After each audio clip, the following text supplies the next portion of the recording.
এ মানু শোন না। হ্যাঁ মা বলো। শোন না মানু, এখন তো এসআইআর শুরু হয়ে গেছে, চ তোর ঠাকুমার গিয়ে দেখে আসি।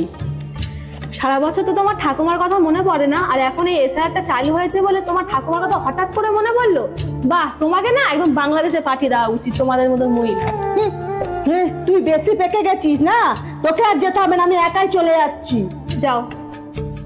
ছেলে আমার মস্ত মানুষ, মস্ত অফিসার, মস্ত ফ্ল্যাটে। কি গো মা, কেমন আছো? শরীর ভালো আছে তো? কে মা তুমি? আমি তো তোমার চিনতে পারলাম না।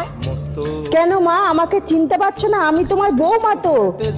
আমি জানতাম তুমি একদিন আমার কাছে আসবে। আগে যা হয়ে গেছে ওইসব কথা বাদ দাও, এখন কেমন আছো মা তুমি বলো। কোথায় ছিলে তুমি? আমি যখন হসপিটালে ভর্তি ছিলাম একদিন তো দেখতে এসেছো। মা আমার ভুল হয়ে গেছে, ক্ষমা করে দাও। এখন তো এসআইআর চালু হয়ে গেছে, তুমি যদি কাগজপত্রগুলো না দাও আমাদের তো দেশ থেকে বার করে দেবে।